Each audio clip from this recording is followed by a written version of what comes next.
क्रांती TV news अन्याय, अत्याचार, बेकायदेशीर कृत्य करणाऱ्या विरुद्ध शोषित पीडित न्याय देणारा एकच आवाज. Shivkranti TV Dinbandhu news. संपादक सत्यशोधक शंकरराव लिंगे.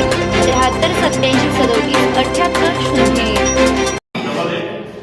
ये गैलरी महात्मा ज्योतिबा फुले राष्ट्रीय संस्थान द्वारा महात्मा फुले भवन में तैयार की गई है और ये गैलरी हमारे विभिन्न पुस्तकों को पढ़ने के बाद ये जो स्लोगन और फोटो निकाले गए हैं इनको यहाँ इस गैलरी में स्थापित किया गया है.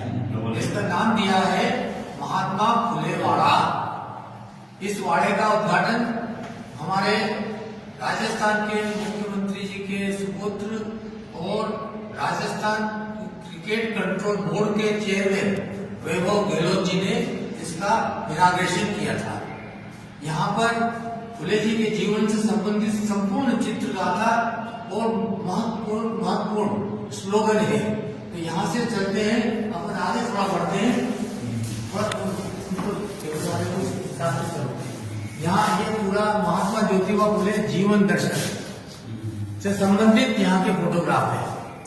यहाँ फिर ये आगे चल के इस महात्मा ज्योतिबा फुले दीर्घा में महात्मा ज्योतिबा फुले द्वारा लिखित पुस्तकों का विवरण है. ये तमाम पुस्तकें महात्मा ज्योतिबा फुले ने लिखी है. महात्मा फुले का जो स्लोगन क्रांति ज्योति का था, तो क्रांति ज्योति का स्लोगन है ये. यहाँ पर ये जो अंग्रेजी में आप देख रहे हैं आगे, ये ज्योतिराव फुले अंग्रेजी में इतने शानदार एक्सपर्ट थे उस जमाने में. 7वीं कक्षा पास करके उन्होंने प्रथम श्रेणी में शिक्षा प्राप्त की और ये हैंडराइटिंग उनकी है स्वयं की. उन्होंने खुद ने लिखा था ये लेटर. तो ये उनकी हैंडराइटिंग का मतलब जानकारी है. ये सावित्रीबाई फुले का लेटर है. तो ये सब चीजों को इकट्ठा किया गया. सावित्रीबाई फुले का लेटर लिखा हुआ है. ये मतलब तारीख भी इसमें कहीं लिखी होगी. अक्टूबर 1856 की सावित्रीबाई फुले द्वारा लिखी गई किताब की यह अंश है. डाक टिकट मतलब जो है फिर निकली है बाद में. ये महात्मा ज्योतिराव फुले से संबंधित आरंभिक जीवन एवं शिक्षा है. 28 नवंबर 1977 में जारी हुआ डाक टिकट भारत सरकार द्वारा. ये राजस्थान और हमारे उत्तर भारत में महात्मा ज्योतिराव फुले के बारे में, उनको पहचान कराने के बारे में यहाँ के मुख्यमंत्री माननीय अशोक गहलोत साहब ने उनको इधर परिचय कराया, उनके बारे में प्रचार करवाया. और उन्होंने जब सरकार में थे तो कई आदेश शासकीय निकलवाए पंचायतों में से लेकर स्टेट स्तर तक, जिसमें विद्यालयों में कई सावित्रीबाई फुले के नाम की नामकरण कराया. तो ऐसे 4-6 आदेश महात्मा फुले सावित्रीबाई फुले के बारे में अशोक गहलोत साहब ने निकलवा के राजस्थान में अशोक जी ने महात्मा फुले में एजुकेशन से संबंधित मिशन आगे बढ़ाया. आगे आप देखेंगे इधर महात्मा ज्योतिबा फुले का वृत्तांत है. इसमें सब चीजें मतलब जो है कब से कब तक क्या है, हर चीज का उल्लेख किया गया है. उनका ज्योतिर्लिंग हुए कब, 1890 में. 1888 से चालू करते हैं. इधर से शुरू हुआ है. आप थोड़ा पीछे हटे. यहाँ से महात्मा ज्योतिराव फुले का 1827 जन्म हुआ. इसके बाद सावित्रीबाई फुले से 1840 में विवाह हुआ. ब्राह्मण मित्र की 12 से शपथ 1848 में लिया. मेजर केंद्री द्वारा सम्मान 1852 में हुआ. सत्य शोधक समाज की स्थापना 1873 में हुई. ज्योतिर्लिंग हुए 1890 में. फिर 1834 में पंथोजी स्कूल में आरंभिक शिक्षा चालू करी. 1847 में राइट ऑफ मैन पुस्तक से प्रेरणा उनको मिली. ये पुस्तक यदि भारत का मानव आज पढ़ने लग जाएगा तो महात्मा ज्योतिराव फुले के आदर्शों को समझने में बहुत आसानी होगी. अगर ये पुस्तक आपको हिंदी में मिल जाए तो हम लोग पढ़ लेंगे, अंग्रेजी वाले तो है ही। अंग्रेजी की बुक ये मिल जाएगी। 1847 में उन्होंने पढ़ी थी इस पुस्तक को। राइट ऑफ मैन जो अमेरिका के लेखक थे उन्होंने लिखी थी। तो वो पुस्तक को हमको भी पढ़ना चाहिए। मैं भी नहीं पढ़ पाया अभी तक, मिल नहीं पाई, लेकिन मिलने की कोशिश करवा रहा हूँ।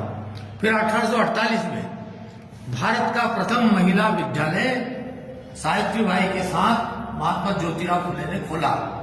फिर 1863 में प्रथम प्रसूति एवं बाल संरक्षण गृह की स्थापना फुले दंपत्ति ने की। इसके बाद 1888 में महात्मा फुले की उपाधि से मुंबई के कोलीवाड़ा में महात्मा ज्योतिराव फुले को महात्मा की उपाधि देने का निर्णय लिया, घोषणा की। वो घोषणा की 11 मई 1888 में। 11 मई 1888 उनकी महात्मा की उपाधि का दिन है। उस दिन से महात्मा ज्योतिराव फुले दूसरे भारत के महात्मा हुए। पहले महात्मा थे महात्मा बुद्ध, दूसरे महात्मा हुए मानव समाज के लिए महात्मा ज्योतिराव फुले, और तीसरे महात्मा बाद में हुए हैं, वो हुए हैं महात्मा गांधी। तो 3 महात्मा भारत में अभी तक मानव समाज के सामने प्रेरणा देने वाले इंसान ने जन्म लेकर भारत को जगाया, बढ़ाया और उनको आगे बढ़ाने के लिए प्रेरणादायक रहे। इसी प्रकार इसके बारे में पूरी जानकारी है। इसके आगे महात्मा ज्योतिबा फुले के अनमोल विचार ये यहाँ हमारे इस गैलरी में रखे हुए हैं, लिखे हुए हैं। आप सब देखकर पढ़कर प्रेरणा ले सकते हैं।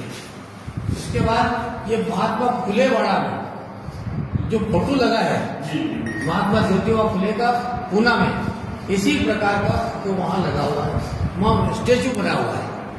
वहाँ सब लोग राजनेता सब लोग जाते हैं, वहाँ नमन करते हैं और प्रेरणा लेते हैं। ये जो आखिरी चित्र है सम्मानित ताराचंद चंदेल साहब का, ये चंदेल साहब गहलोत साहब की प्रेरणा से इन्होंने इस अभियान को अमली जामा पहनाया। जो अभी अनुभव चंदेल जी उनके फादर है, राजस्थान में बहुत बड़ा अभियान सम्मानित ताराचंद चंदेल साहब ने चलाकर महात्मा फुले में राजस्थान के समाज, और अशोक गहलोत साहब को जब भी कुछ बोलना था वो इनके माध्यम से ही आगे जो है इसलिए खोला था कि उस जमाने में हरिजन लोग आज कहते हैं जो उस समय अछूत कहते थे। तो अछूत में 2 श्रेणियां होती थी। एक अछूत में एक श्रेणी को जिनको छुआछूत आदमी को छू नहीं सकता था, छूता था तो पाप लगता था और उसको बड़ा दंड मिलता था किसी को छूने पर। उसको उस समय के परिस्थिति में महात्मा ज्योतिराव फुले ने जब इनको पानी कुएं से भरने के लिए मनाही थी, पानी नहीं भर सकता था इंसान पीने का भी, तो ज्योतिराव जी ने अपना जो घर में कुआ है वो कुआ उनके लिए खुलवा दिया। जब कुआ खोला तो उनसे बोला कि आप पानी यहाँ से भरिए और सबको सब पीजिए। तो उन्होंने मना कर दिया कि साहब हमको इन्होंने पूरे आर्य समाजियों ने, आर्य ब्राह्मणों ने हमको इतना दंडित करेंगे कि हमारा जीवन दूर हो जाएगा।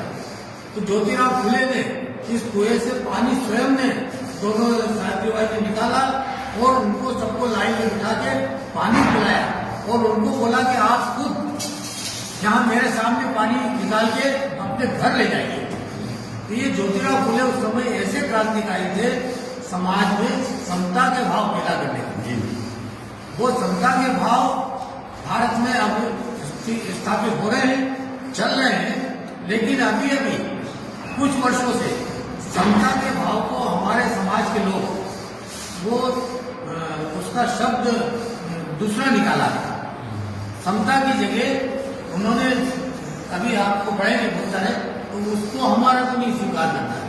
हम समता चाहते हैं देश में, समता मूलक समाज बने, सबको शिक्षा का अधिकार मिले, सबको नौकरी का अधिकार मिले। ये महात्मा फुले का एक प्रेरणा का वो है, हमको अपनाना चाहिए।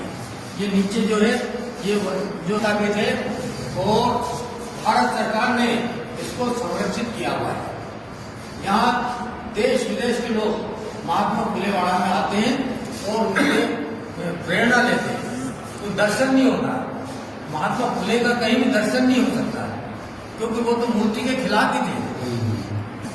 आकारों से छुटका पाकर विचारों को अपना, आकार वाकार छोड़ो, आकार तो दुखी करते हैं, आपको परेशान करते हैं और उनके माध्यम से लोग पैसा वसूल करते हैं और वो मोटी तोड़ करके बड़े बड़े हो जाते हैं, आपके मालिक बन जाते हैं। लेकिन विचार अगर आपको आ जाएंगे तो फिर आप उनके मुकाबले से आगे बढ़ सकते हैं। तो ये महात्मा फुले की प्रेरणा है, ऐसी वैसी महात्मा ज्योतिराव फुले ने पैदा की, इसलिए वो सामाजिक शैक्षणिक क्रांति के जनक थे। धन्यवाद। Thank you.